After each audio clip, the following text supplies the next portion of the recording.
आदुचन्ति च मध्ये च हरिः सर्वत्र गीयते मूकं करोति वाचालं पङ्गुं लभते गिरिं यत्कृपास्तमहं वन्दे श्रीगुरुजनतारिणि परमानन्दमाधव। नमो विष्णुपादाय कृष्णपृष्ठाय भूतले श्रीमते भक्तिस्वरूपदाम्बुस्वामिनिति नामिने। नमो विष्णुपादाय कृष्णपृष्ठाय भूतले श्रीमते भक्तिवेदान्तस्वामिनिति नामिने। नमस्ते सरस्वती देवे गौरवाणी प्रचारिणे निर्विशेषशून्यवादी पाश्चात्यदेशधारिणे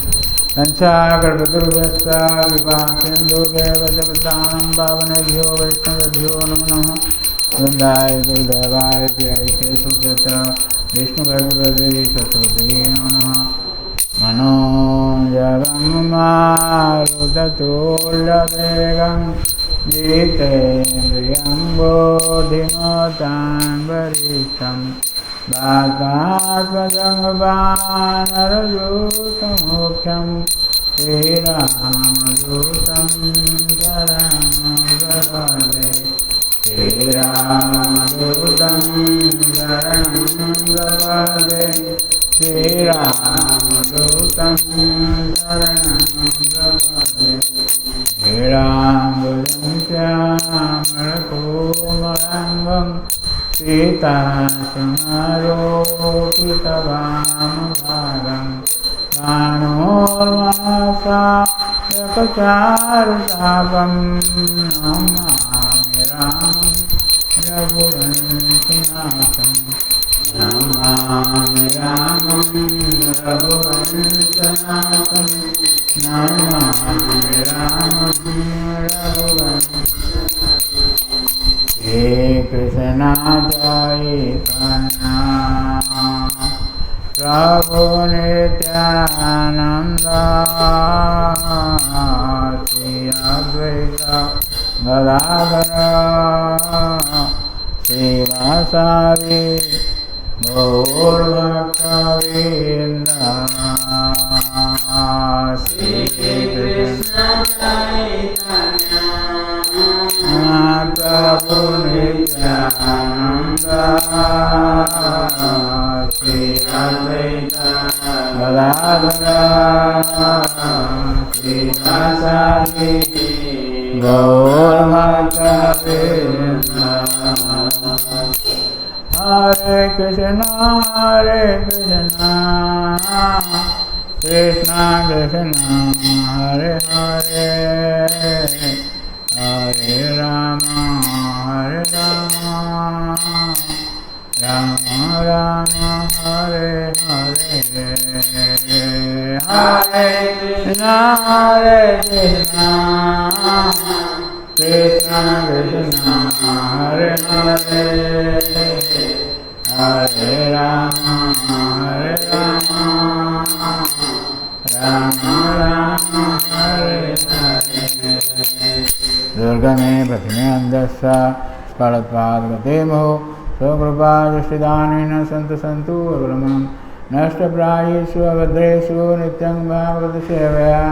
भगवती उत्तमश्लोके भक्ति भवति नैष्टिकी। ओम नमो भगवते वासुदेवाय। ओम नमो भगवते वासुदेवाय। ओम नमो भगवते वासुदेवाय। श्रीमद्भागवतम दशम स्कंद 64 अध्याय श्लोक 30। इत्युक्त्वा तं परिक्रम्य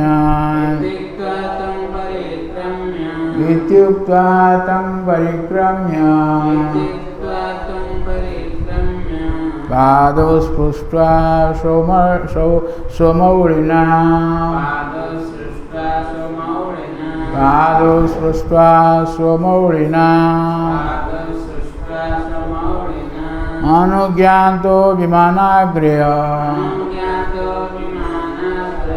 अनुज्ञातो विमानाग्र्य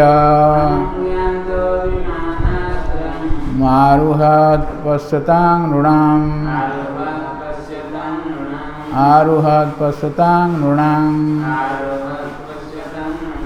इत्युक्त्वा तं परिक्रम्य पादौ स्पृष्ट्वा स्वमौलिना अनुज्ञातो विमानाग्र्य आरुहात् पश्यतां नृणाम्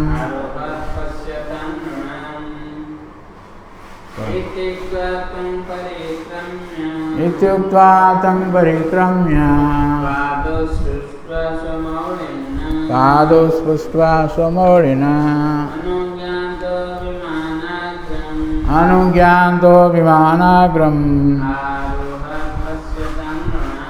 आरुह्य पश्यतां नृणाम् इत्युक्त्वा तं परिक्रम्य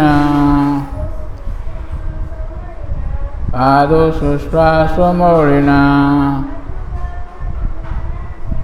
अनुज्ञातो नाग्रम्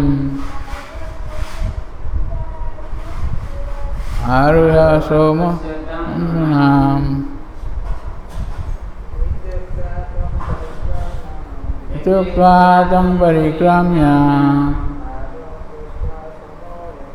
पादौ स्पृष्ट्वा स्वमौलिना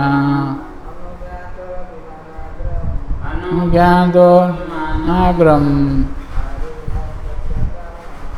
आरुह्य पश्यतां नृणाम् परिक्रम्य पादौ स्पृष्ट्वा स्वमौलिना अनुज्ञातो विमानाग्रम् आरुह्य पश्यतां नृणाम्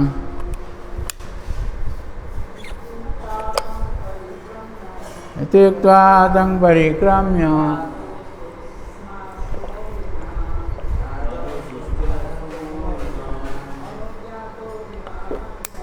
अनुज्ञातो विमानाग्र्यम्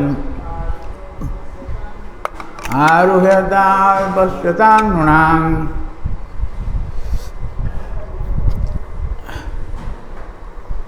श्लोकर अनुवाद यह कही नृगराज भगवान श्री कृष्ण को प्रदक्षिण कले एवं श्री भगवान को श्रीचरण रे तांकर मुकुट स्पर्श कराइले विदाय नेबार अनुमति प्राप्त होई नृगराजा एहीपरि यापर समवेत समस्त सम्मुख रे एक अपूर्व दिव्य विमान रे आरोहण कले तेणु हरे कृष्ण उपस्थित भक्त सज्जनवृंद मातृवृंद आपण मान भागवत कथा को स्वागत जना जाउछे तेणु ए जो द्वारकार लीला चली आम शुणिले किभली भाव में नृग भगवान को प्रार्थना कले स्तुति कले हम खाली से स्तुति से आलोचना करुले भगवान को वर्तमान भगवान से विदाय ने तेणु विदाय नेबा पूर्व भगवान को यही भाव स्तुति कर 27 30 29 ये 3 श्लोक भगवान से स्तुति करते आम से स्तुति विषय आलोचना करते तेणु एटी कौन इति उक्त्वा यही भाव कही इति उक्त्वा तम परिक्रम्य भगवान को परिक्रमा कले परिक्रमा जड़े परिक्रमाटा बहुत गुरुत्वपूर्ण परिक्रमा तेणु साधारणतः ये रही कथाटी विदाय नेबा पूर्व जड़े परिक्रमा करेंगे आम देखा जो भगवान लीला चली जे ये जो भगवान जो 3 वर्ष बयस रही गोकुल लीला चली गोकुल लीला रे भगवान माँ तांको बांधी देइथिले यशोदा जश प्राप्त होते माँ भगवान पुत्र को बांधिक भगवान बांधिक जश प्राप्त होते से ना यशोदा। तेणु ये भाव से दामोदर लीला ये वर्णना कर दामोदर भगवान बांधिदेले एवं भगवान बांधिदेला बांधिकी बहुत घटना तो रही बांधि पारे ना जिते चेष्टा कले से दौड़ी 2 आंगुल कमी जाऊला ये भाव में बहुत सब जिते जहाँ दौड़ी सब बांधिकी हो पार नाला किंतु भगवान कृपारू कृपा आशीष बंधने भगवान कृपा करी निज बंधन रे स्वीकार कले ना किए बांध कारण तांकर आदि ना कि अंत ना भीतर ना कि बाहर ना केमी बांधे किंतु भगवान कृपारू एवं माँ परिश्रम यही 2टी कारण 2 आंगुल कमी जाऊला लीला शुद्ध संस्कंद नवम अध्याय वर्णना कर तेणु यही भाव में माँ चलीगला भगवान से उदुखल जो बंधा होती जाऊँ से उदुखल बंधा सहित उदुखल धरिकी जाऊँ जिते बड़े जामलार्जुन वृक्ष 2टी से रही अगणार नंद महाराज अगणार 36,000 वर्ष धरिकी से अगणार से 2टी वृक्ष रही एम होती मणिग्रीव नड़ी कुबेर कुबेर 2 जाँल संतान तेणु भगवान से वृक्ष मूल केते लीला करते लुचकाड़ी खेल भगवान से अर्जुन वृक्ष को धरिकी आलिंगन करी लुचकाड़ी खेलते भगवान अनेक लीला करते भाग्य तांकर तेणु से जितेबले से उदुखल से वृक्ष 2टी मझे प्रवेश करी से उदुखल रहीगला आ गला नहीं भगवान टी सामान्य भाव में टी जोर टे टाणीदे 3 वर्षर बालक से टाणीदे जितेबले ये जो वृक्ष 2टी रही आकाश छुँला से वृक्ष 1000 हाथी आणिक लगेले मत उपाड़ी पारे ना किंतु से भाव में भगवान टी सामान्य भाव में टाणीदे से 2टी वृक्ष उपड़ पड़ा तेणु जो उपड़ पड़ा से से 2 जन बाहर नल कुबेर और मणिग्रीव ये होती कुबेर 2 जाँल संतान तेणु से भगवान स्तुति कर विधान नौसन परिक्रमा कले आम बहुत स्थान में देखा परिक्रमा करके जाऊँ विदाय नौकरी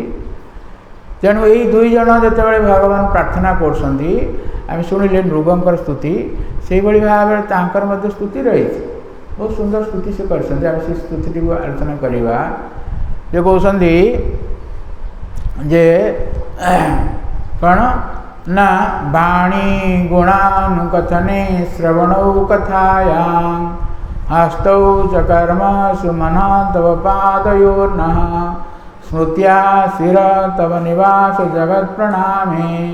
दृष्टिं सतां दर्शनेस्तु भवत्तनुना। ये प्रार्थना बहुत गुरुत्वपूर्ण ये ता पूर्वर ये भगवान का दर्शन लाभ पूर्वर तांकर अवस्था से चिंता कर किभଳି भाव से जो अप्सरा मान सहित किभଳି भाव मदिरा पान करी भाव उल्लग्न होकर जलबली करते गंगा पवित्र नदी में मंदाकिनी रज लगाई गोटे कथार अच्छी आम कवि सूर्य बलदेव रथ रचना कर पिलादिन स्कूल पढ़ुलु कौन ना बरजी बरसे अमध्य ग्रास बरजी बरसे हाँ बरजी बरसे अमेध्य ग्रास गोटे वर्ष काल ये अमेध्य से ग्रहण करूला खाद्य ग्रहण करूला अमेध्य घुसुर कौन खाद्य रही बरजी बरसे अमेध्य ग्रास अमेध्य से खाऊला भगवद्गीतार सप्तदश अध्याय वर्णना करा जो मैंने तमगुण रजगुण रही से अमेध्य खाद्य ग्रहण करती कौन जहाँ तो जाम गतरस पुति पर्युषित त्यजत उच्चिष्ट व्यसन उच्चिष्ट अमेध्यम जो रही এইটাକୁ ଆମର ଭଗବତ ଗୀତା ଆମ ପ୍ରଭୁପାଦ ମହାରାଜ ଯେଉଁ ଦେଇଛନ୍ତି ଭାବାର୍ଥ ସେଥିରେ ଏ କଥା କହିନାହାନ୍ତି। ଅମେଧ୍ୟ କହିଲେ ନିରାମିଷ ବୋଲି ଆମିଷ ବୋଲି କହିନାହାନ୍ତି, କିନ୍ତୁ ଭକ୍ତିବିନୋଦ ଠାକୁର କହିଛନ୍ତି ଅମେଧ୍ୟ କହିଲେ ଆମିଷ ଭୋଜନ। ଷୋଡ଼ଶ ଅଧ୍ୟାୟରେ ସେଇଟା ବର୍ଣ୍ଣନା କରି ସପ୍ତଦଶ ଅଧ୍ୟାୟରେ ସେ କହୁଛନ୍ତି କଟୁ ଅମ୍ଳ ଲବଣ ଅତି ଉଷ୍ଣ ତୀକ୍ଷ୍ମ ରୁକ୍ମ ବିଧାହୀନ ଆହାର ରାଜଶ୍ରେଷ୍ଠା ଦୁଃଖ ଶୋକ ମହାପଦା ଜାତ ଜାମ ଗତରସ ପୁତି ପର୍ଯ୍ୟୁଷିତଂ ସଦ୍ୟ ଉଚ୍ଚିଷ୍ଟମ ଚା ମେଧ୍ୟ ଆହାର ତାମସ ପ୍ରିୟ। ଏ ସତ୍ୱଗୁଣ ରଜଗୁଣରେ ତମ ଗୁଣର ଖାଦ୍ୟ ବିଷୟରେ ଭଗବଦ୍ଗୀତା 17 ଅଧ୍ୟାୟରେ ବର୍ଣ୍ଣନା କରାଯାଇଛି। ଏ ସାତ୍ୱିକ ଖାଦ୍ୟ ହେଉ ବା ରାଜସିକ ଖାଦ୍ୟ ହେଉ ବା ତାମସିକ ଖାଦ୍ୟ ହେଉ ସବୁଯାକ ହେଉଛି ପାପପୂର୍ଣ୍ଣ ଖାଦ୍ୟ। ଯେଉଁ ଆମେ ତ ରାଜସିକ ବିଶେଷ ଭାବରେ ଏଇ ଯେଉଁ ରହିଛି ଅମେଧ୍ୟ ଏସବୁ ଭଗବାନଙ୍କୁ ଅର୍ପଣ କରିପାରିବେ ନାହିଁ। ଭଗବାନଙ୍କୁ ଅର୍ପଣ କରିବା ପାଇଁ ହେଲେ ଭଗବାନ ଯାହା କହିବେ ଆମେ ତାହା କରିବା। ଭଗବାନ ଯଦି କହିବେ ମୋତେ ମାଂସ ପ୍ରଦାନ କର ଆମେ ତାଙ୍କୁ ଦେବା। ପ୍ରଭୁପାଦ ମହାରାଜ ଗୋଟେ ଲେକ୍ଚରରେ କହିଛନ୍ତି। କିନ୍ତୁ ଭଗବାନ କହୁଛନ୍ତି ମୋତେ ପତ୍ରଂ ପୁଷ୍ପଂ ଫଳଂ ତୋୟଂ ଯେଉଁ ମେ ଭକ୍ତା ପ୍ରୟଚ୍ଛତି। ଏଇସବୁ ଭେଜିଟେରିଆନ୍ ଫୁଡ଼୍ ଭଗବାନ ଗ୍ରହଣ କରିବେ, ତେଣୁ ଆମେ ତାଙ୍କୁ ମଧ୍ୟ ସେଇଭଳି ଭାବେ ପ୍ରଦାନ କରିବା। କେତେଜଣ କହନ୍ତି ଏ ଯେଉଁ ଭେଜିଟେରିଆନ୍ ଫୁଡ଼୍ ଦିଆଯାଉଛି ସାଧାରଣ ମଧ୍ୟ ଜୀବନ ରହିଛି, ଆମେ କହୁଛେ ନା ଜୀବ ହତ୍ୟା କରିବ ନାହିଁ ବୋଲି, ଆମିଷ ଭକ୍ଷଣ ମାନେ ଜୀବ ହତ୍ୟା। କିନ୍ତୁ ସେମାନେ କହନ୍ତି ନା ତୁମେ ଯେଉଁ ନିରାମିଷ ଖାଦ୍ୟ ଗ୍ରହଣ କରୁଛ ସେଇଟା କ'ଣ ଜୀବ ହତ୍ୟା ହେଉନାହିଁ? ଆମେ ଯେଉଁ ଶାଗ ସବଜି ସବୁ ଦେଉଛେ ଏସବୁ ଜୀବ ହତ୍ୟା କରାଯାଉଛି, ତାହେଲେ ସେଇଟା କହୁନି, ତାହେଲେ କେମିତି କ'ଣ ତାହେଲେ କ'ଣ ହେବ ସେଇଟା? ତା ହେଉଛି କଥା ହେଉଛି କ'ଣ ନା ଭଗବାନ ଯାହା କହିବେ ଆମେ ସେଇଟା କରିବା। ସେଥିପାଇଁ ପ୍ରଭୁପାଦ କହେ ଭଗବାନ ଯଦି କହିଥାନ୍ତେ ମୋତେ ମାଂସ ଦିଅ ତାହେଲେ ଆମେ ଦେବୁ ମାଂସ, ଆମେ ମାଂସ ଖାଇଥାନ୍ତୁ। ଭଗବାନ କହୁଛନ୍ତି ମୋତେ ପତ୍ର ପୁଷ୍ପ ଫଳ ଏସବୁ ଦିଅ ଆମେ ସେଇଟା ଦେବା, ତାହା ଜୀବ ହତ୍ୟା ହେଲେ ବି କିଛି ଅସୁବିଧା ନାହିଁ। ଏଇଟା ଭଗବାନ ପାଇଁ କରାଯାଉଛି। ଯେମିତି ଅର୍ଜୁନ ଯୁଦ୍ଧ କଲେ, ପ୍ରଥମେ ସେ କହୁଥିଲେ ମୁଁ କେମିତି ଯୁଦ୍ଧ କରିବି, ପ୍ରଥମ ଭୀଷ୍ମ ମହମ ସଂଖ୍ୟେ ଦ୍ରୋଣଞ୍ଚ ମଧୁସୂଦନ ଏଇସବୁ ପ୍ରତି ସ୍ୱାମୀ ପୂଜା ମଧୁସୂଦନ ଏମାନେ ପୂଜାର ଯୋଗ୍ୟ, ମୁଁ କେମିତି ତାଙ୍କ ସହିତ ଯୁଦ୍ଧ କରିବି? କଥାରେ ବି କହିପାରିବେ ନାହିଁ, ଆଉ ଇଏ ଧନୁଷରେ କ'ଣ ଯୁଦ୍ଧ କରିବ ତାଙ୍କ ସହିତ? ମଧୁସୂଦନ ଏବଂ ହରିସୂଦନ ଦୁଇଟି ଶବ୍ଦ ବ୍ୟବହାର କରିଛନ୍ତି ଅର୍ଜୁନ ସେଇ ଗୋଟିଏ ଶ୍ଲୋକରେ। କାରଣ ମଧୁସୂଦନ କହିଲେ ଯେ ମଧୁ ଦୈତ୍ୟକୁ ହତ୍ୟା କରିଥିଲେ ତାହା ବୁଝେଇବ ନାହିଁ, ତାହା ବୁଝେଇବ ତା ଛଡ଼ା ସେ ମଧୁ ବଂଶରେ ଆସୁଛନ୍ତି, ସେଥିପାଇଁ ମଧୁସୂଦନ। ସେଇଥିପାଇଁ ଅର୍ଜୁନ ଆଉ ଗୋଟେ ଶବ୍ଦ କହିଲେ ହରିସୂଦନ। ହରିସୂଦନ କହିଲେ ଶତ୍ରୁ ହତ୍ୟାକାରୀ ଆପଣ, କିନ୍ତୁ ତା'ର ଉଦ୍ଦେଶ୍ୟ ହେଉଛି ଅର୍ଜୁନଙ୍କର କହିବାର ଉଦ୍ଦେଶ୍ୟ ଥିଲା ଆପଣଙ୍କର ପିତାକୁ ବସୁଦେବଙ୍କୁ ହତ୍ୟା କରିବେ ବା ଆପଣଙ୍କର ଗୁରୁ ସନ୍ଦୀପନୀ ମୁନିଙ୍କୁ ହତ୍ୟା କରିବେ, ଏଇ ଭାବରେ ସେ କହୁଛନ୍ତି ସେ ଶ୍ଲୋକଟି। ତେଣୁ ଏଇ ଯେଉଁ ଅମେଧ୍ୟ ରହିଛି କବି ସେ ଯେଉଁ ବଳଦେବ ରଥ ସେ ବଳଦେବ ରଥ ସେଇଟାକୁ ବର୍ଣ୍ଣନା କରିଛନ୍ତି। ଭରଜୀ ବରସେ ଦେହି ମାନସ, ଭରଜୀବ ରସେ, ଏ ବହୁତ ସୁନ୍ଦର ଭାବରେ ସବୁ ସଂସ୍କୃତ ଅଳଙ୍କାର ସବୁ ରହିଛି, ଓଡ଼ିଆରେ ଅବଶ୍ୟ ବର୍ଣ୍ଣନା କରାଯାଇଛି, ଅଳଙ୍କାର ସବୁ ରହିଛି। ଭରଜୀବ ରସେ, ଭରଜୀବ କହିଲେ ଶ୍ରେଷ୍ଠ ଜୀବ ହେଉଛି ଗାଭୀ। 20 ଲକ୍ଷ ପ୍ରକାର 30 ଲକ୍ଷ ପ୍ରକାର ପଶୁ ରହିଛନ୍ତି, ତାହା ଭିତରେ ଶ୍ରେଷ୍ଠ ହେଉଛି ଗାଭୀ ବା ଗୋ ହେଉଛି ଗୋରକ୍ଷା। 29,69,999 ପଶୁମାନଙ୍କ ବିଷୟରେ ଭଗବାନ କହିଲେ ନାହିଁ। ଭଗବାନ ଗୋଟିଏ ପଶୁ ବିଷୟରେ କହିଲେ ସେ ହେଉଛି ଗୋ ଗାଭୀ। ଗାଭୀ କେତେ ଗୁରୁତ୍ୱପୂର୍ଣ୍ଣ ସେଇଟା ଜାଣିବା। କବି ଶ୍ରୀ ବଳଦେବ ତ ସେ କଥା ସେ କହୁଛନ୍ତି ବରଜୀବ, ବରଜୀବ ଶ୍ରେଷ୍ଠ ଜୀବ, ସିଏ ଜୀବ ଭିତରେ ବର ଶ୍ରେଷ୍ଠ।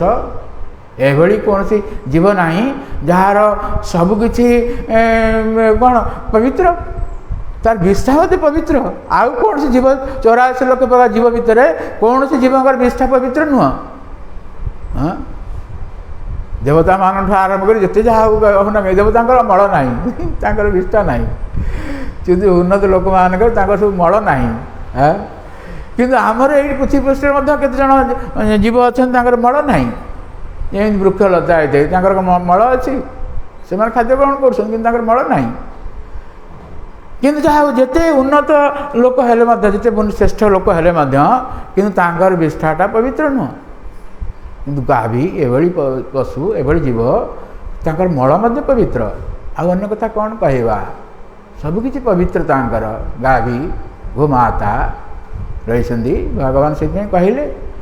ଇଏ ହେଉଛି ବୈଶ୍ୟର କାର୍ଯ୍ୟ ହେଉଛି ଏଇଟା, ସେ ଗାଭୀମାନଙ୍କୁ ସୁରକ୍ଷା ପ୍ରଦାନ କରିବେ। ତେଣୁ ଯାହା ହଉ ଏଇ ବରଜୀବ ये वर्णना कर कवि सूर्य बलदेव रथ जीव मान कृत श्रेष्ठ होची ए गाभी बरजीव रस देही मानस गोटे वर्ष काल ना बरजीव रस कहले यही गाभीर ये जो क्षीर को से देही मानस ये क्षीर पान कर सी घुसुरी क्षीर पान करना कारण घुसुरी को अनेक जिन भल लगे ना घुसुरी को ये विस्तारटा ही भल लगे आमर ओडिया गोटे कथा रही घुसुरी को पाचिला कदली स्वाद लगे ना तेणु जहाँ भी हो से कौन से कारण जदि से केवल क्षीर पान कर गोटे बरजीव रस देही मानस एवं बरजी बरसे अमेध्य ग्रास गोटे वर्ष काल बरजी वर्जन करी गोटे वर्ष काल यही अमेध्य को से वर्जन कर बरजी बरस देही मानस बरजी बरस देही बरजी बरस अमेध्य ग्रास एवं देहे मंदाकिनी रज लगाई मंदाकिनी ये जो सूर्य देवलोक जो गंगा रही गंगा देवी देवलोक नाम हूँ मंदाकिनी से मंदाकिनी देह मंदाकिनी रज लगाई ग्राम शुकर कि हो गाई ये भाव से वर्णना कर ग्राम जो शुकर रही विष्टा हूँ शुकर सी कौन गाई ग्राम शुकर हो गाई सी कौन गाई हो पार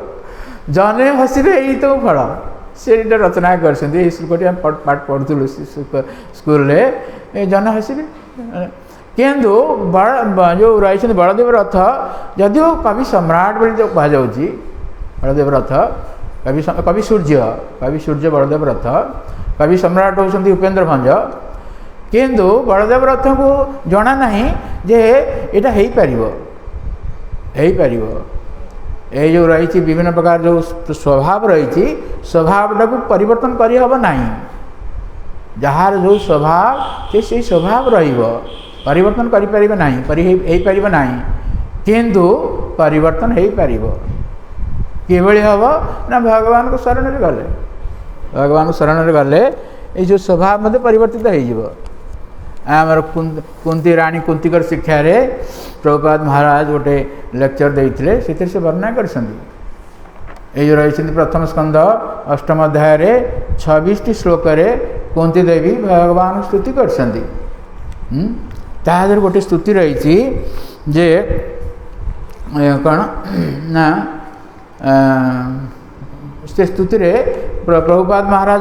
भावार्थ कहते से कहते जे काऊ हंस ये दुईटी होती से पक्षी मान उदाहरण देती पक्षी मान उदाहरण रे काऊ गोटे रही सबुठारु निम्न स्तर ये पक्षी एवं सबुठारु श्रेष्ठ पक्षी होती गरुड़ बा हंस गरुड़ छाड़ू हंस हंस कहले किए ना जे क्षीर एवं नीर मिसिक से क्षीर टी ग्रहण कर नीर टी त्याग करदेव जल को त्याग करदेव हंस एभली हंसर सब रही तेणु ये अपरे वसुदेव से यही श्लोकटी भाष्य प्रभुपाद महाराज कहती जे काक माने राजहंस सह मिसबे ना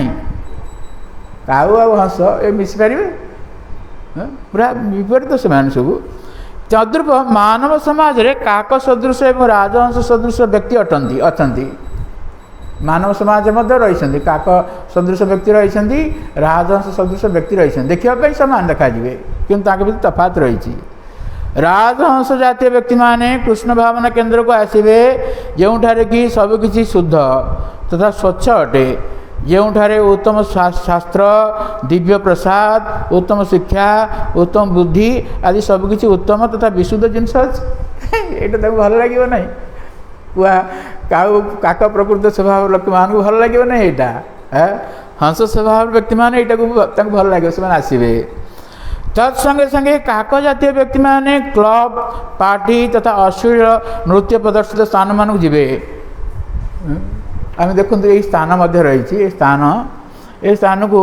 बहुत भक्त मैंने आसुँच कि अभक्त मैंने ये आसुना से पाखे जो रही से सब मांस करके फिस्ट करके नृत्य करके गीत बोलिकी केते कौन से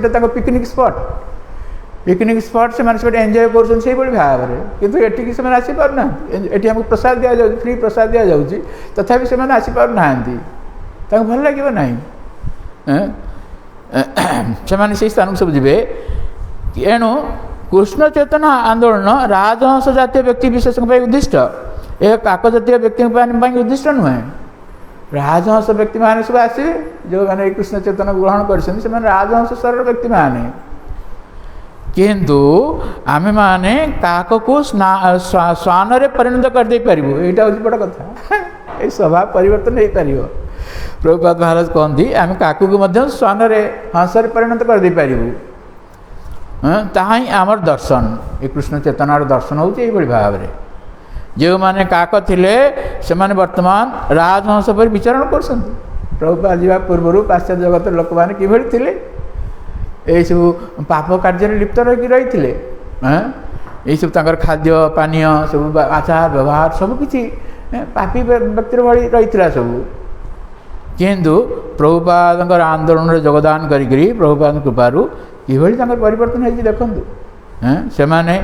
सन्यास होकर गुरु ग्रहण गुरु होकर अन्य मानक ये भौतिक जगत उद्धार कर से निजे उद्धार हो ता नुह अन्य मानक उद्धार कर ताही कृष्ण चेतनार महात्म्य कृष्ण चेतनार महात्म्य हो ये भाव यहाँ कवि सूर्य बड़देव तो जान नी जान अधिकांश लोक जानती ना ये जो स्वभाव परिवर्तन हो पार आम जब कृष्ण चेतना स्तर को आसवा असंभव को संभव करें तेणु जहा ये जो दुई जन जाक नल कैबर मणिग्रीव ये दुई जन जो उद्धार पाइले 36,000 वर्ष काल रही से 36,000 वर्ष काल रही नंद महाराज को अगण रही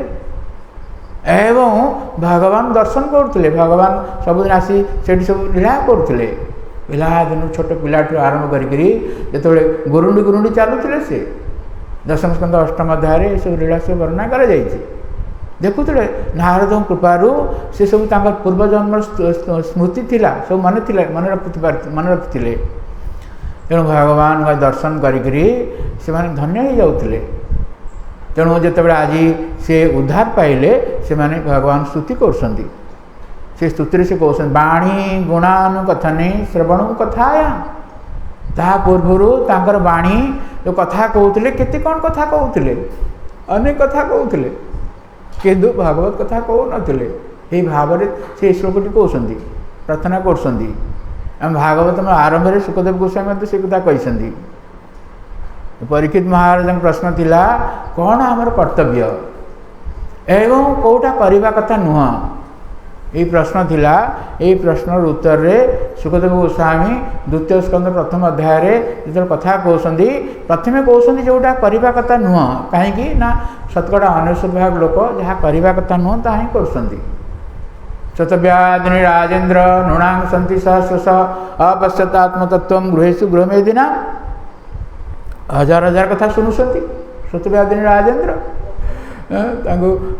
परीक्षित महाराज को संबोधन कर राजेन्द्र बहुत मन दुखर कथाटी कहते लोक मैंने जहाँ करने कथा नुह ता ही कर शतव्यादिनी राजेन्द्र नृणांग सन्ति सहस्र हजार हजार कथा शुणुंट किंतु अपश्यतात्मतत्व गृहेशु गृहमेदिना गृह रही किंतु गृहस्थ जो रही धर्म रही से पालन करना गृह में यदि से विभिन्न हिंसा आचरण कर भाव जीवन नष्ट हो निद्रया रियते नक्तम व्यवाय न चवावय दिवाचार्ते हाय राजन कुटुंब भरण ना रात्रिटा निद्रा कटि जाऊँगी ना स्त्री संगे कटुची एवं दिवस हेले केमी धन उत्पन्न उपार्जन करेंगे केमी कुटुंब पालन करेंगे यही भाव जीवन जीवन चली जाऊँ कुटुंब भरण देहापत्य कड़त्रादिशु आत्मसैन्यु असत्सु अभी तेषा प्रमोद निधन पश्चन भी न पश्यति निज शरीर एवं पिला माने पिला छुआ इत्यादि पत्नी एवं बंधु बांधव यही भावुं ये आम रक्षा करेंगे आत्मसैन्यु ये आम सैन्य आम रक्षा करेंगे तेषा प्रमत्त निधन पश्चन भी न पश्यति ये भाव में प्रमत्त होकर रही पागल होकर रही मृत्यु देखिक से देखिपार ना तेणु यही भाव सुखदेव गोस्वामी भागवत में आरंभ में एक कथा कहते जोटा करने कथा नुह से ही कर तेणु तापर कौन करने कथा से सुखदेव गोस्वामी तो कहे कथा किंतु आमर कथा थिला जे जितेबाला ये जो नलकूपर मणिग्रीव भगवान स्तुति कर कहते बाणी गुणानुकथने आमर बाणी यही भाव अनेक कथा कही किंतु आज प्रभु कृपा करंतु आपणकर गुण बा गुणानुकथन आम जो कौन परंपरा रे शास्त्र अनुसार कथा कहवा वाणी गुणानुकथन हरे कृष्णा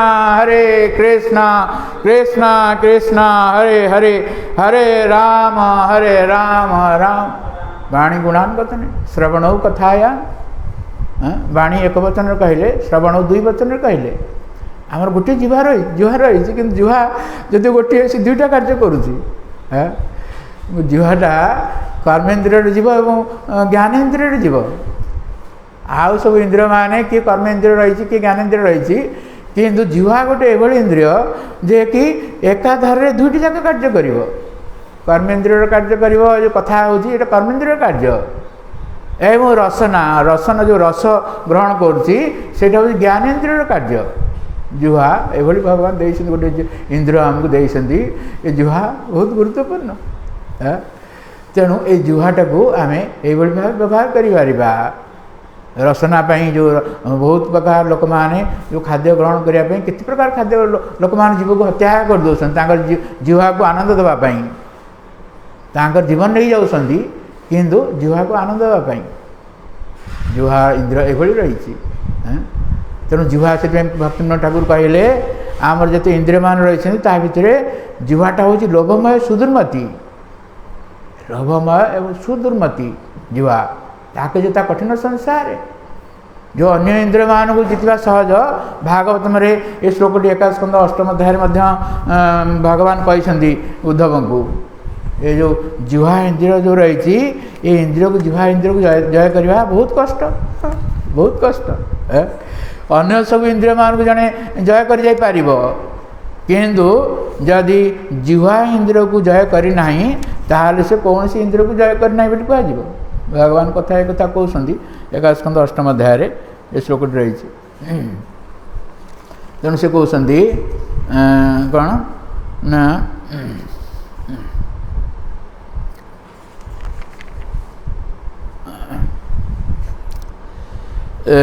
जदि अष्टमी ना को अध्याय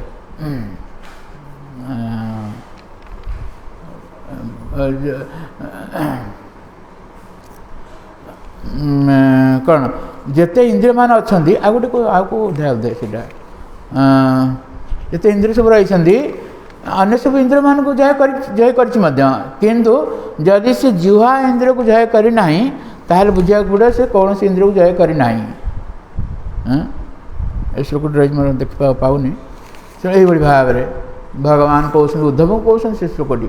इंद्रियाणी अष्टम अध्याय रही इंद्रियाणी जयंती आसु निराहार मनीषिण वर्जयित्वा तु रसनं तन्निरन्नस्य वर्धते ताव जितेन्द्रियान् स्यात् विजिता अन्येन्द्रिये पुमान् न जयेत् रसनं यावत् जीतं सर्वं जिते रसे सबु इंद्रिय मान को जितने जदि रसना को जुहा जय करें न जयत रसनम जागत रसना इंद्रिय को जदि जय करना जीतं सर्वं जिते रसे आउ सब इंद्रिय मान को जितने से कौन से इंद्रिय मान से जीति पारि ना ये जुहाटा हूँ बहुत गुरुत्वपूर्ण भगवान यहाँ कहते इंद्रियाणी जयंती आस निराहार मैंने ज्वर्जयित्वा तो रसनं तो निरनस्य वर्धते जुहा इंद्र को जब आम कहवा आम इंद्र को जय कर किभली भाव ना जो भल जिनस रही जो भल जिनस जुहा आमर आग्रह रही से जिनस को त्याग करदे वर्जयित्वा तो रसन यहाँ आम चाहूँ मीठा चाहूँ आम मीठा त्याग करदे जबरदस्त त्याग करदे बा जी जहाँ जो दरकार भल जिनस जहाँ रही से त्याग करदे कि भगवान कहते निरन्नस्य वर्धते यहीटा त्याग करदे कि तार इच्छा रही बढ़ी बढ़िका जीव वर्धते ताव जितेन्द्रिया न सैत् विजिते अन्येन्द्रिय पुमान अन्य इंद्रिय मान को जय कले से इंद्रिय को जय कर पारि नहीं न जयद रसन यही रसना तेणु रसना को जो जय कर उपाय होची भगवद्गीतार भगवान कहले जे कौन ना परम दुष्टा निवर्तते गोटे जदि हायर टेस्ट आम न पाइचे ये लोअर टेस्ट को आम त्याग कर पारिबा नहीं हायर टेस्ट न पाइचे माने लोअर टेस्ट त्याग करिपारिबा नाही। भगवान को सेवारे जदि आम टेस्ट पाई ना ताहले आम भौतिक आसक्ति त्याग करिपारिबा नाही। ये 10 नंबर अपराध होचे एटा। आम से स्वाद पाइपारि ना, उन्नत स्वाद पाइपारि ना, केमी से निम्नतर स्वाद को त्याग करिपारिबा। तेणु प्रभुपाद आंदोलन जो जोगदेले ये सब त्याग करदे गोटे उन्नत टेस्ट पाइले से माने। तेणु यही जो जमलार्जुन जो होते सी एक कथा पूर्व स्मृति कहते से भगवान प्रार्थना प्रभु आमर कौन गुण बाणी गुणानुकथा नहीं आमर जुहा आपणकर कथा गान करू बाणी गुणानुकथा नहीं एवं श्रवण कथाया श्रवण दुईटी कान भगवान देते काला होती से माने जो गोटे कान शुणी पारती आ गोटे कान शुणी पारती काला बिल कहते कम शुणती काला बिल तक कहुए कणा दुईटी चक्षु रही गोटे अच्छी चक्षु देखी न पारे मतलब कणा बिल कह शुक्राचार्य विषय वर्णना करा जाए जो आसी भगवान वामन देव आसी जो बड़ी पाखक छलना करने आसी शुक्राचार्य जानी कवि ना उषना कवि विद्वान मान भीतर सी होती उषना बा शुक्राचार्य किंतु तथापि से जो मना कले बड़ी को कहले देख ये सामान्य भिखारी नुह ये होती विष्णु विष्णु अव्यय अदिति एवं कश्यपर पुत्र रूप में वर्तमान सांगे सांगे जात होती एवं से तुम ठारू दुई तीन पाद देखे दुई पाद सब नहीं जीवे एवं तुम ठारू सब नहीं तुम शत्रु को प्रदान करेंगे यही भाव शुक्राचार्य कहले बड़ी महाराज शुणिले त्याग करदे गुरु को त्याग करदे सी तेणु जितेबले गुरु महाराज बहुत अभिशाप देले तथा सी संकल्प कले से जो शंखरे जल नहीं सत्य कर शंखरे से प्रवेश कर जाते शुक्राचार्य शिष्य को रक्षा करने केते शिष्य को प्रति केते कृपा थिला तेणु भगवान जानिले ये भागवत वर्णना करा जाए अन्य पुराण वर्णना करा जाए भगवान कौन कले ना गोटे कोशरे से फोड़ीदे फोड़ीदे शुक्राचार्य गोटे आखि नष्ट हो गला गोटे आखि नष्ट हो गला पूर्व दुईटी आखि सामान थिला शुक्राचार्य एते विद्वान व्यक्ति गोटे आखि नष्ट करदे भगवान ये सब कही जहाँ हो भगवान ये भाव इंद्र देते गोटे आखि खराब हो गले आ गोटे आखि आम देखिपर गोटे कान जब न शुणी पारे आ गोटे कान शुणी पार बा नासिका दुईटी बुढ़ा रही गोटे बुढ़ार कम कला ना आ गोटे बुढ़ार कम करमतीक आम किडनी मत दुईटी भगवान देते गोटे फेल मारे आ गोटे कार्य करहब किंतु जिहा गोटे ये इंद्र रही गोटे इंद्र कि तार डबल कार्य कर्मेन्द्र कार्य कर ज्ञानेन्द्र कार्य कर तेणु ये कम कौन नलकूपर मणिग्रीव सब भगवान प्रार्थना कर श्रवण कथाया बहुत कथा से शुणी पूर्व भगवान कथा शुणु नथिले किंतु आज जो अनुभूति है भगवत अनुभूति प्राप्त व्यक्ति कथा आम शुणा सी कहते श्रवण कथाया आम कर्ण मध्यम आपण कथा श्रवण कर यही भाव में भागवत वर्णना कर चतुर्थ स्कंदे पृथु महाराज कथा पृथु महाराज जो यज्ञ करुले इंद्र तांकर अश्व को नहीं जाते तेणु यही समय आसी जो से बड़ी देवाई बसिले इंद्र को मत बड़ी देवाई बसिले से समय भगवान निजे उपस्थित हो गले इंद्र को सहित घोड़ा को आणिक तेणु ये भगवान दर्शन करके प्रार्थना कर कहते प्रभु न कामये नाथ तदपि हम क्वचित न जुष्म चरणाबुजासव महत्तमांत हृदय मुखचितो विधोत्स कर्णा युत ऐसे में बर आयु तो कर्ण से मागिं 10,000 कर्ण मागिं भगवान कथा शुणापी दुईटी कर्ण रही भगवान ये दुईटी कर्ण देते आकाश भली देते आकाश को जमी जिते जहाँ कले आकाश पूर्ण हम ना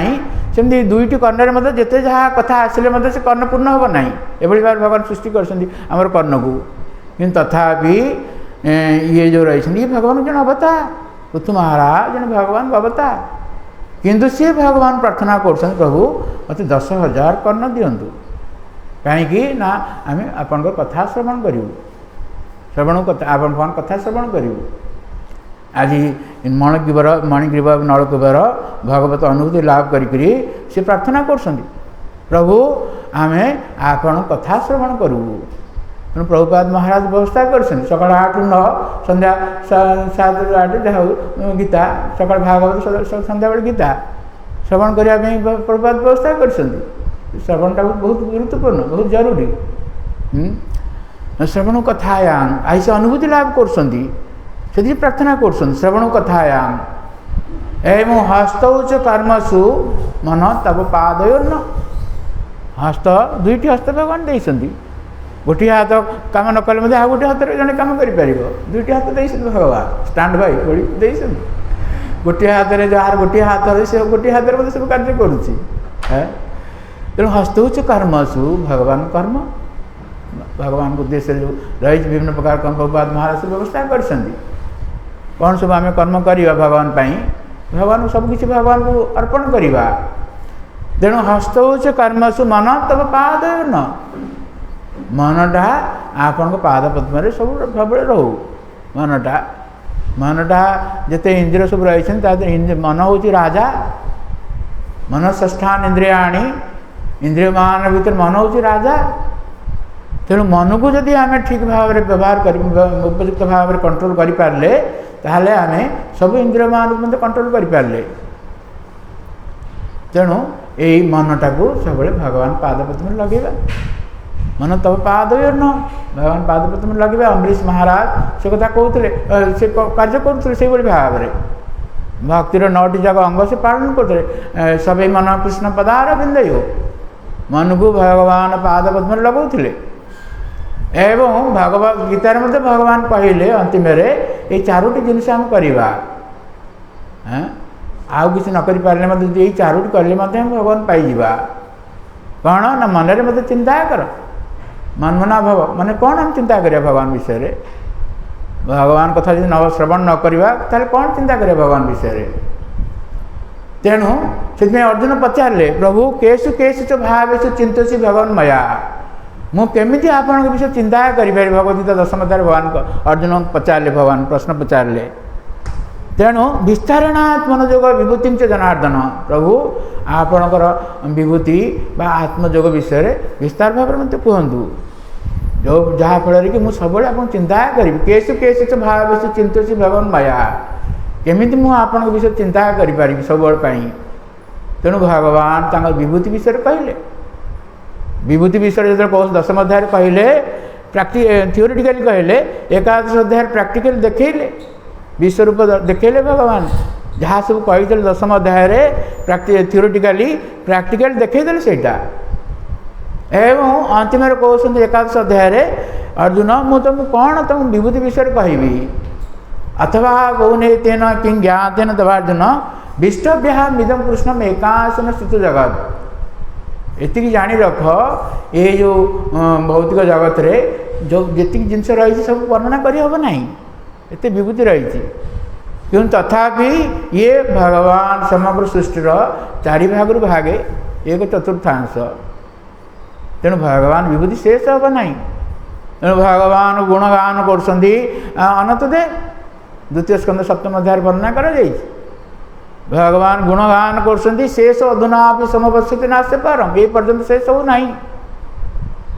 कह जाए अनंत देव को जो कहगला ये भूमंडल को धारण करने से भगवान पचारे प्रभु मुझे दिन धारण करी तुम्हें मोर गुणगान कर 1000 मुख गोटे मुख नुह 2टी मुख नुह 1000 मुखरे से भगवान गुणगान कर कहले तुम जो गुणगान सरीज मुझे आउ जन पठेबी ये कहले किंतु से अनंत देव जो भगवान गुणगान कर शेष हो पार ना ब्रह्मा नारद को 2 स्कंद 7 अध्याय एक कथाटी कहते नादं वेदा ममी मुनयो व्रजास्ते माया बड़स्य पुरुषस्य कुतो वराजे गायन गुणान 10 आदिदेव शेष धुना भी समवस्थिति नास्य पारम। हे नारद तांकर अंत मु जापर ना तमें जापर न तुम अग्रज शिवजी जापर ना 4 कुमार जापर ना तंग विदा ममी मुनयो व्रजास्ते माया बड़ से पुरुष से कुतबराजे आउ जो माने माया अधीन रही कथा कौन कहवा बा भगवान मायार जो वैभव रही जापारना अन्य कथा कौन कहवा कुछ पराजे गायन गुणान यदि नारद कहे ना थाईपारे अंत थाईपारे ना गायन गुणान दश शतानन आदिदेव अनंत देव तांकर 1000 मुखरे गुणगान कर गोटे नुह कि 100 नुह 1000 मुखरे गुणगान कर एकाधार शेष अधुना भी समवस्थित नाश पारम ये पर्यटन मतलब शेष हो पार ना अनंत देव जो भगवान गुणगान कर जाइए मैत्र मुनि मैत्र नुह से शुणुते 4 कुमार से गोटे परंपरा आसूची भागवतम परंपरा आसूची भागवतम परंपरा से शुणुते 4 कुमार श्रवण करते श्रवण कले सांख्यायन ऋषि तेणु श्रवण कले पराशर एवं देव देव गुरु बृहस्पति शुणुते तेणु पराशर श्रवण कले मैत्रेय श्रवण कले विदुर ये तृतीय स्कंद और चतुर्थ स्कंद ये भागवत कहुई ये परंपरा गोटे रही अलग परंपरा तेणु यही भाव में भगवान कथा रही नलकुबेर मणिग्रीव से भगवान प्रार्थना कर श्रवण कथा आपण कथा आम सब श्रवण करूँ एवं हस्तौच कर्म से मनटा आप सब मनटा मन तब पाद न स्मृतिया ये स्मृति सब रहू आप सब स्मृति रहू मन आप स्मृति रहू एवं तब निवास जगत प्रणामी जगत हूँ भगवान निवास यही भाव प्रणाम करवा भगवान को तब निवास जगत प्रणामी दृष्टि शतांग दर्शनेस्तु भवतनु नाम आम दृष्टि को केमी व्यवहार करवा शता दृष्टि शतांग भक्त मान को दर्शन करवा भगवान का तनु भगवान शरीर दृष्टि शतांग दर्शनेस्तु भवतनु नाम यही भाव में भगवान से स्तुति कर तेणु भगवान से भाव कृपा कर तेणु आज से फेरी जाइए भगवान परिक्रमा करी गले ये परिक्रमा कथाटी आसीगला परिक्रमा करी गले परिक्रमा करी जो जाऊँगी से कैलाश लोक से भगवान गुणगान कर भगवान ये गुण रही गुण रही से भाव में जो भगवान ए गजराज को उद्धार कले से कुंभीर को उद्धार कले भगवान तेणु कुंभीर भगवत धाम को जाना किंतु कुंभीर से गंधर्व थे गंधर्व लोक जाइए गंधर्व लोक भगवान गुणगान कर भगवान के कृपामय उद्धार कले तेणु भगवान गुणगान कर हनुमान जी भगवान गुणगान कर किंग पुरुष वर्ष में भगवान रामचंद्र गुणगान कर भक्त मान को रखिदे जाइए भगवान हनुमान को रखिदे जाइए हनुमान भगवान गुणगान कर तेणु यही भाव में समझे भगवान परिक्रमा कर विदाय नाला पूर्व परिक्रमा कर तेणु आज ये नृग महाराज जो विदाय नौ परिक्रमा कर तेणु ये कहुच्छी ये आमर विश्वनाथ चक्रवर्ती ठाकुर कहते भाष्य जे भक्ति योग महीना सॉरी ये पूर्व श्लोक विश्वनाथ चक्रवर्ती ठाकुर अनुज्ञात भोगान्ते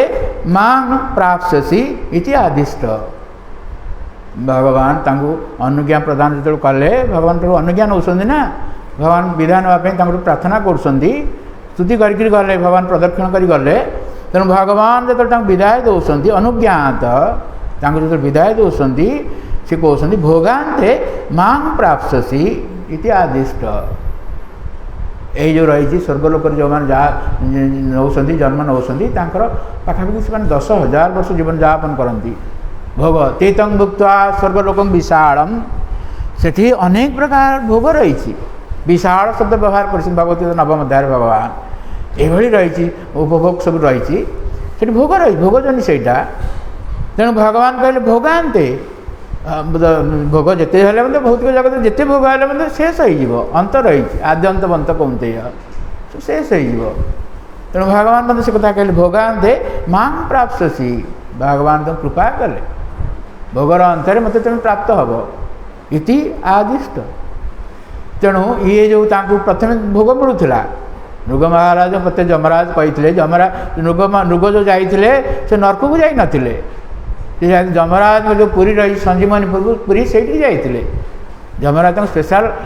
ट्रिटमेंट करते ये भाव कराए ना कारण एत सब दान करते धर्म करते तेणु भाग जमराज पचारि चॉइस देते तुम कौटा नब तेणु सी कही मु पापर फल प्रथम भोग करी से आसी ना सी जी कही था पुण्यर फल भोग करने पुण्यर फल अनेक रही एत रही अनंत बड़ी कहते एत रही पुण्यर फल किंतु से पुण्यर फल जब भोग करते से भौतिक जगत में घूरी बुलू था क्षीणे पुण्य मर्त्य लोक विशंति पुण्य कर्म जो शेष हो जब से पुणी पृथ्वी पृष्ठ को आसवे भौतिक जगत में घूरी बुलवे आ ब्रह्म भुवना लोका पुनरावर्ती न अर्जुन ब्रह्मलोक ठार आरंभ कर सबुठारे ये पुनरावर्ती रही किंतु आज सी जो कहले मु पाप कर्म फल प्रथम भोग करी कहीं पुण्य कर्म फल भोग करुला बेले भय रही ये पाप कर्म भोग करा पड़ो भोग कर भयटे रही तेणु से प्रथम चाहिए पाप कर्म फल भोग करने तेणु से कृपणा से जो आसी से भगवान कृपा प्राप्त है अनेक कार्य कर पुण्य कार्य कर मुख्य हूँ कौन ना से जो यहाँ आम भागवत वर्णना करा जाए ना ये जन आचार्य कहते से जन ब्राह्मण ताकू जो सब विभिन्न प्रकार दान करते जड़े ब्राह्मण ताकू प्रार्थना करते गोटे मंदिर निर्माण एवं से मंदिर रे ये शास्त्र सब रखिकी जो मैंने जी पाठ पढ़े से शास्त्र पढ़े तेणु सहीटा से दान प्रदान करते से ब्राह्मण तक आशीर्वाद देते तुम भगवान दर्शन कर तेणु से ब्राह्मण कृपारू आशीर्वाद रू से चिंता करते केवे भगवान दर्शन करी तेणु आज भगवान दर्शन करी स्तुति करी भगवान ठूर आज्ञा नेबा समय भगवान कहते जाओ भोगांते मां प्राप्स्यसि भोगर अंतर मत प्राप्त हम ये भाव कथा तेणु किसी आनंद न हो स्वर्गलोक गला बेले गले स्वर्गलोक ये सब ऐश्वर्य रही स्वर्गलोक ऐश्वर्य ये व्यवसायत्मक बुद्धि हुए ना भगवान प्रति जदिव पूजा करती किंतु व्यवसायत्मक बुद्धि हुए ना भगवद्गीता भगवान कहते भोगैश्वर्य प्रसक्ता तया उपहृत चेतसाम व्यवसायत्मक बुद्धि समाधो न विद्यते भगवान भजन रे मनटा कौन स्थिर हम ना कारण एत भोग रही अनेक प्रकार भोग रही हम ना किंतु आंकर स्थिर रही कारण भगवान कही भगवान कही तो मत प्राप्त हम